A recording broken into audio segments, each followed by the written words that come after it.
Hello, and welcome back to the penultimate episode of this season.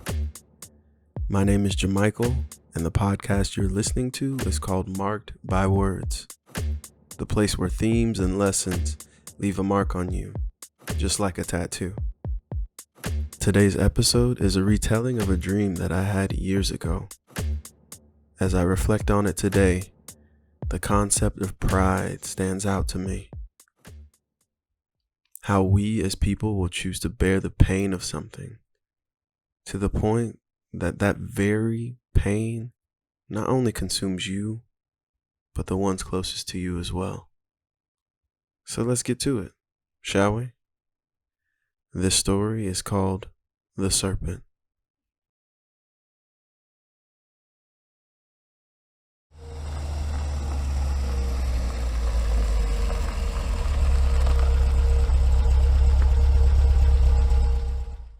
After what felt like a never-ending drive, my car finally found a place to rest in the parking spot.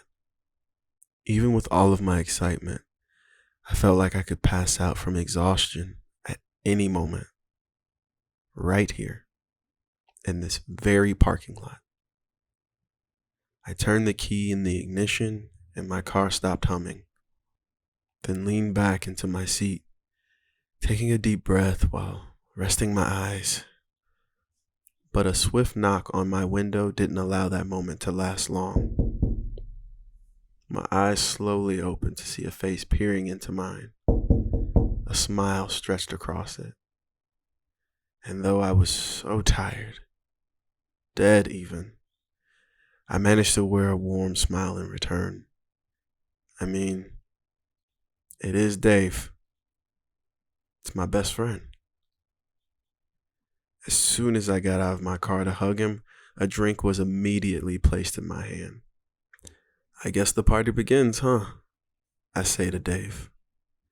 He grabbed my bag and encouraged me to hurry and finish my drink because I needed to catch up with everyone else. I openly embraced the challenge by quickly chugging my beer. But suddenly, I felt this pain in my chest. Maybe I shouldn't drink so fast, I thought. By the time I finished my beer, I was walking into the lobby and was immediately met by all of my friends and a large tray of drinks. Everybody snatched one and shouted, "Shots!" Before taking our shots, someone put their hand up and said, "A toast to friends, to friends," everyone echoed, and we all made our drinks disappear. As soon as the tequila went down, I felt that pain in my chest again. This time, it was a bit more harsh. I gazed down at the floor for a while and someone asked if I was okay. With my head still down, I turned my face toward my armpit and said, "Hey, I need to take a shower. Everyone come to my room before we head out."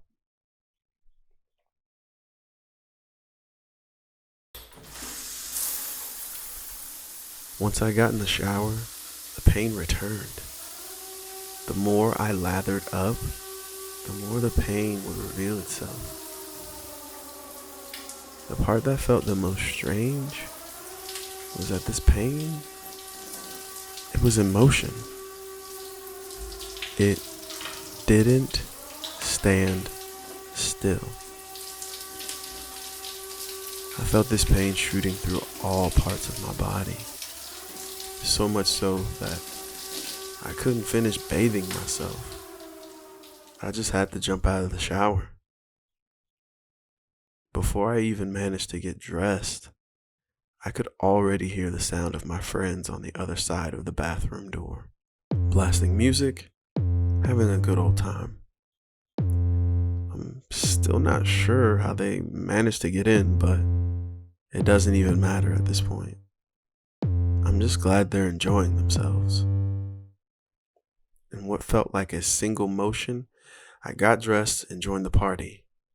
It was so good to see these drunk, smiling faces. And even though I kept finding myself in this ridiculous pain, I couldn't allow it to ruin this night. G Mike, take another drink with me.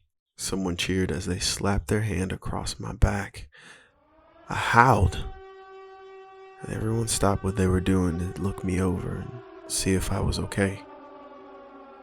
While wincing, I say, I started lifting weights again and the soreness is kicking my ass. But I wasn't sore.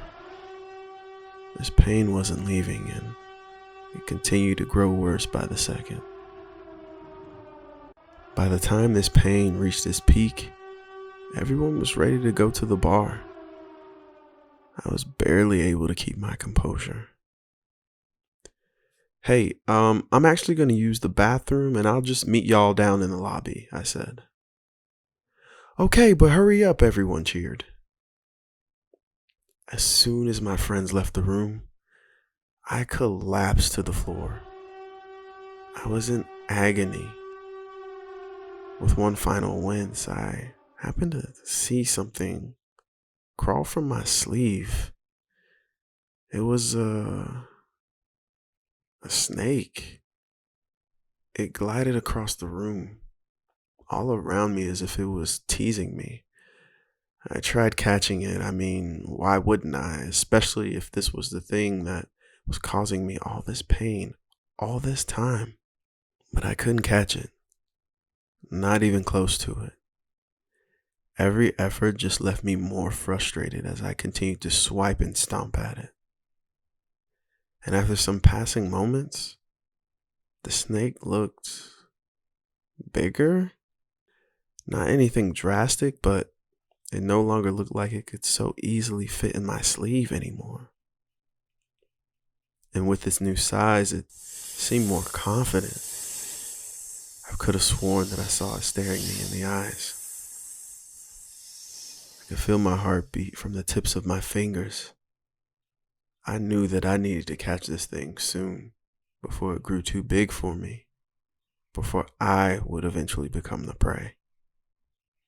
But the tables turned and it didn't even take that long. This tiny snake that was giving me problems throughout the day quickly turned into a monster ready to devour me. In what felt like minutes, this damn thing became so large, the back of its head touched the ceiling. I didn't know what to do at this point. My way to the door was blocked and I could have sworn the serpent was wearing a grin, as if it solely had the mission to get me alone, and the payoff was here. I took a deep breath and decided to walk over to the minibar. I mean, why not have one final drink before my demise, right? As I reached for some scotch, there was a loud banging on the door. G? Hey, G! Open the door! What's going on in there? I wasn't sure how long that voice was outside my hotel, banging on the door, yelling after me, trying to save me. But it was a nice reality to be exposed to. Unlike the fact that I was stuck in here alone with a monster that I created. After a few bangs on the door, it suddenly bursts open. My friends step inside the room to see this oversized serpent looking down on us all. What is going on? Someone shouted. That pain, I said, breathing heavily. Those moments when I was wincing, it came from this. It grew rapidly. I tried killing it on my own, but as more people stepped into the room, the serpent began to thrash about as if it was excited. Then it slowly began to draw its head back like an arrow within a bow. "Jamichael," one of my friends hollered. "Why didn't you tell us from the beginning? We could have helped."